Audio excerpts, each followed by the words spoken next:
Hi, I'm Kelsey from RoughAndTumbleFarmhouse.com, and today we are going to be making sauerkraut.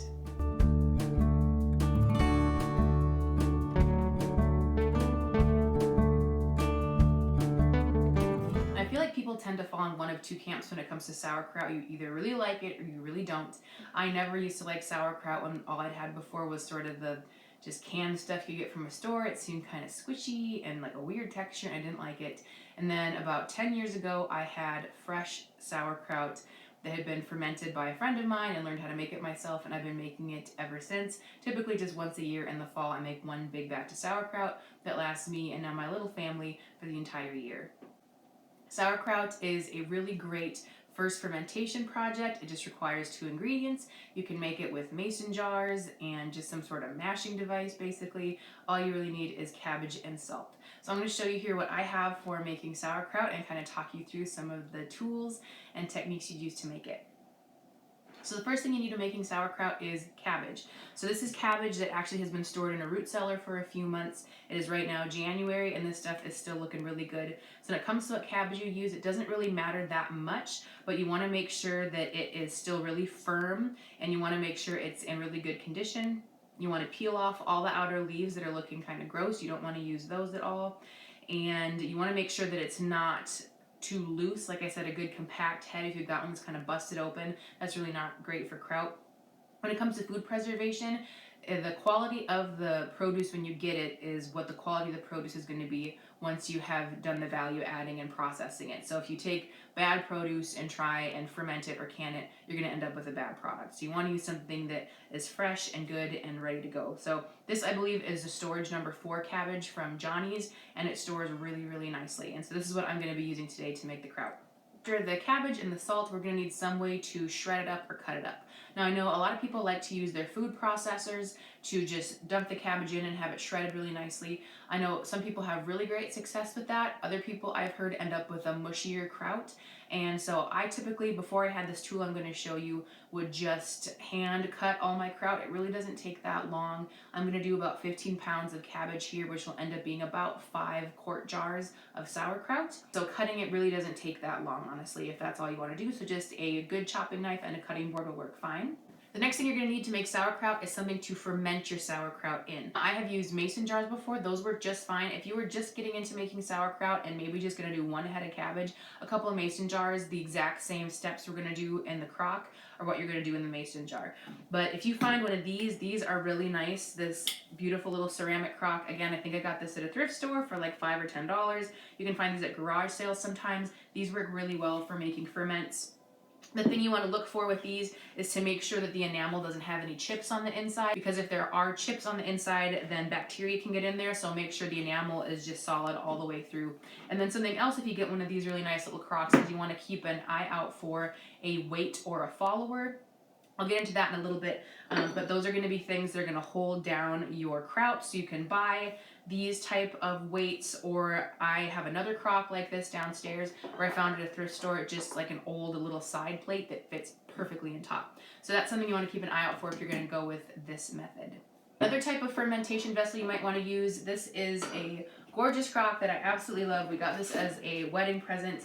My friends got it from a local artist for us. It is a really beautiful crock, and I'll show you here how the inside looks. This one has a lid that lifts off. Having the lid is really nice. And then it has this kind of well around the top that you'll pour a little bit of filtered water in, and that is going to make sort of your peak fermentation vessel, because then all the CO2 that's being made is going to be able to burp out kind of through the water and through the sides, but you're not going to get any oxygen in there. You're not going to get any bugs in there. These are really, really awesome fermentation crocks to have. And I know there is one on Amazon that comes with a masher, which we'll get to in a second, a nice little crock, weights, and even a lid for I think around like $50 or $60. I'll link to that below in the notes. One of the last things you're going to need to make sauerkraut is a good mashing tool. Now you can use whatever you want for a masher. I have friends that have just like this massive crock, and for that one they use a baseball bat because it just makes the most sense in such a huge crock. I honestly think this is some sort of a woodworking tool, not technically a kraut masher, but again, if you check like antique stores and thrift stores sort of in the cutlery, silverware section, there's normally sort of like a random bin area. And so something like this works really, really nicely. You want to make sure it has a really comfortable handle that grips nicely because you're going to be doing this motion over and over again. They have some that are rounded on the top, so that way it's not putting a lot of pressure or bruising your hand. It's just kind of a nice fit for mashing. But anything you want that's going to be a good size masher. Again, if you are going to be making these just in a mason jar, make sure you're getting one. This is nice. It will fit inside, I think, a regular or a wide mouth jar. It's a pretty small end. So make sure it's going to fit inside your jar end if that's what you're going to be using as a fermentation vessel. The thing you might need when making your kraut is something to use as a primary follower. Again, we're going to get to that in a little bit when we get to the process, but you can use just a cabbage leaf works fine, or some people like to use a little bit of plastic wrap. And then finally, when we get done with our kraut, you're going to need some way to store it. Personally, I like to store my sauerkraut just in 1-quart mason jars, and I just stick them in the fridge. All right, so let's dive in, and I will show you how to make kraut. So what I have found works the best when it comes to making kraut using this old style kraut cutter is I place a bowl in my sink, and then I just set the kraut cutter right over top like this. Next step, I've already kind of gotten started here, is to take your cabbage. I normally slice it in half, and then we're just going to run it over the blades here. Now these blades, you can, if you have an old masher like this, on the underside there are screws. You can adjust how high they are to make for a thicker or thinner kraut. I like where they're at right now, so it works just fine. I also, on this, the box looks cool, but it gets a little bit cut up, so I normally just do this by hand. Some people will say that you want to take the core out of your cabbage. I find that it ferments just fine, so personally, I like to just grind it right in there too with everything else, but you can take your cores out if you want to.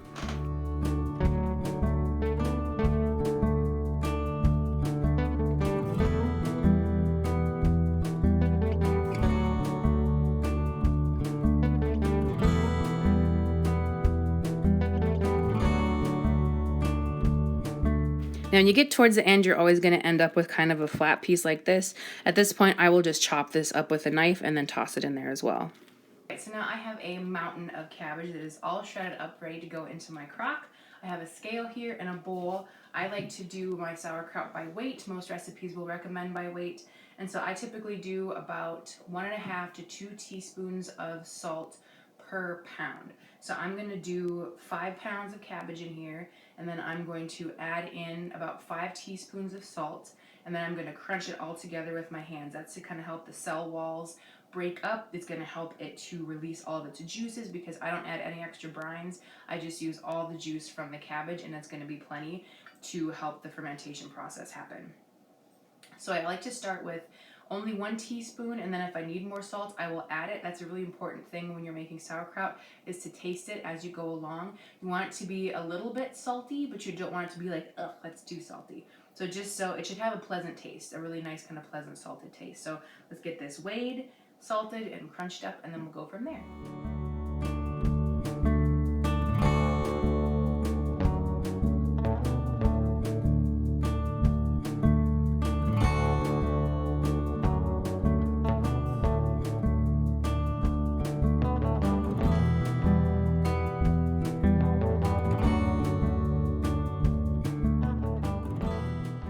Step is I'm going to take some of this. I've been tasting it as I've been mixing it. I added a little bit more salt, and I could not fit 5 pounds of cabbage in here, so I just did a little over 2, and I used probably, I think, about 3 teaspoons, so I did end up doing about 1.5 teaspoons. So next what's going to happen is I'm just going to take a handful and put it in my crock. Not too much, probably, maybe altogether it's like 1 inch or so deep. And then I'm going to take my kraut masher here, and I'm going to start mashing it. So the style in terms of mashing it, there's kind of a couple different ways of doing it. Just kind of the straight up mash, but then also the kind of more of a press is really going to get the juices out for you. And you don't need this to be like really juicy right off the bat, but it is good to start doing this layer by layer. So I add about 1 inch, mush it, press it, and then add about 1 inch and keep going. So that's the process. We just repeat and repeat and repeat until we have used all of our cabbage up.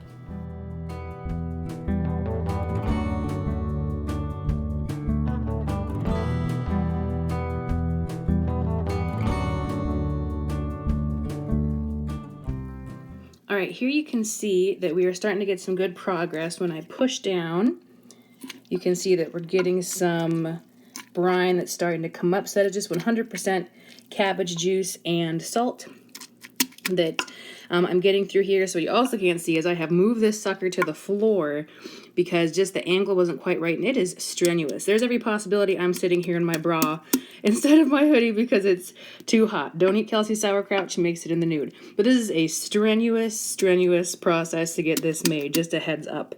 If you're not feeling up to it, make sure you've got full strength. But so I have this crock, well, maybe about a third of the way filled, and so I'm just gonna keep on going. And in the next shot, I will show you what we're gonna have it looking like here once we have a really good thick layer of brine. All right, so now we are getting to the point where I'm just about ready to just let this ferment. You can see there's a lot of liquid here. I'm gonna keep smushing it and mushing it just a little bit more so that there's a really nice layer. And as you're going and making your kraut, you wanna make sure that you're pressing it down as much as possible because we don't want any oxygen to be in there because this process is an anaerobic process, so it's the lack of oxygen that allows the fermentation to happen and prevents spoilage from happening. So make sure as you're pressing it, you're getting a nice even press all the way around. Okay, so at this point, what I like to do is just kind of press it down, actually with my hand. I just kind of make a fist because that way I've got more surface area and can more evenly get it all pressed down. You want to get any little bits around the edges here that have kind of come up and get those pressed in too. So the goal is to have as much liquid on top as possible, and that's what's going to make, like I said, our fermentation happen. So I'm just going to move the camera a little so you can see got all this nice liquid here on top. And so we're going to add our weights now. So I talked before about a follower. Some people use saran wrap for this. I just use the cabbage leaf, a nice clean one. So you want to put something just on top of your ferment to try and keep all the little bits from kind of popping out and around. And it's not the end of the world if they do, but this just kind of works nicely. I'm just using a few pieces of cabbage leaf here. And then now on top of this, I'm going to put my weights. So I have 2 different size weights here. If you're making this with mason jars, they actually make little mason jar size weights. I'll link those below in the description. Or you can just use a rock if you have one. I've seen that done before. Some people also will use just a bag filled with brine. You can just kind of make a saltwater brine. There's a whole bunch of different things you can use. It really doesn't matter. Another mason jar filled with water. I've used that before. And I'm just going to go ahead and put this other weight in there like this. And then I'm going to put my other little weights on top too because I think I could use just a little bit more weight down there. Like that, perfect. So now you can see, maybe, you can see kind of in the hole there, you can see it's all liquid. So I'm just giving it another really good press just to make sure that all of the cabbage is staying underneath that brine. Now with this style crock, the last thing I'm going to do is I'm just going to take a little bit of filtered water and pour that around the edge like I showed you before. There's just kind of a little well around here.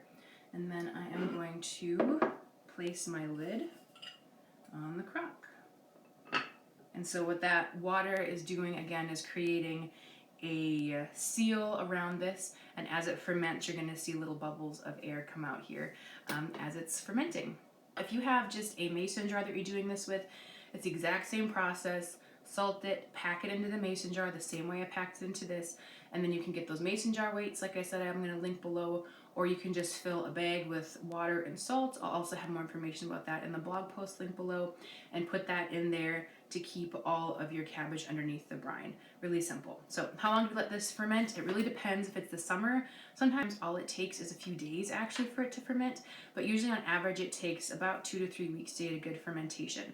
You'll know that it's done or close to done when the bubbles start to recede. You can take this lid off, that's fine, and check on it, and it'll kind of be foaming and bubbling, and it'll rise as the liquid kind of produces more. And so once that all seems to settle, it's really not bubbling that much anymore, then fermentation is pretty much complete. You can always have it be done earlier than that. I really encourage you, after about a week, pull out a little bit of the kraut and give it a taste. And if you want it tangier, just let it keep going a little bit longer. Now in terms of storage, this stuff will keep, if you have a very cold root cellar, you can keep it in there. Otherwise, I just keep it in the refrigerator. And I have sauerkraut still from last year. I think it's over a year old that I'm eating still. And typically the shelf life is usually like 6 months to a year. but if it doesn't look funky, if it still tastes good, that's perfectly fine. One thing you might see in here is a little bit of either calm or cam yeast, depending on how you want to pronounce it, which is just kind of a very thin white kind of film that you might get on top of it. Don't worry about that. That's nothing to worry about. Just scrape it off. If there's anything in there that's like black or pink or just smells really funky, like this is going to smell, definitely, but it'll be kind of like a sweet, tangy sort of a smell. But if anything smells like gross, then that's what you want to watch out for. So yeah, like pinks, oranges, that kind of thing. But white is typically okay. Anything that has like a lot of hair, that's also something you might want to avoid. If you are doing a method that doesn't have a lid and you're just putting a mason jar on there or a rock or something else to weigh it down, you want to make sure you cover it with something like a flour sack towel, because this stuff will attract bugs and things like that. And so keeping it covered like that is a really good idea in terms of keeping things out of it. Also recommend that you keep your kraut somewhere where you're going to keep an eye on it. I made kraut one time and we just kind of had it sitting in a back bedroom and I wasn't paying close attention to it, and the bubbling caused the weight to fall, and then it got all moldy on top, and it was just a total disaster. So make sure you keep your kraut somewhere on your kitchen counter or somewhere that you are often, that you can keep a good eye on it. Now, if you want to, you can also add different things to your kraut. Caraway seeds is a really popular addition to sauerkraut. You could also shred up some beets or apple in there, or it's really pretty if you do a mix of red and green cabbage. That's really tasty and beautiful too. Sauerkraut is really simple. If you follow these steps, you're probably going to have some really great kraut in just a few weeks. So thank you very much for watching. Please comment below if you have any questions or if you have any good kraut making tips. I would love to hear all about them. You can always find more videos about farming, family food, and fortitude here at our Rough and Tumble Farmhouse. We have videos every single week and 2 new blog posts every single week too. Thanks so much. Take care.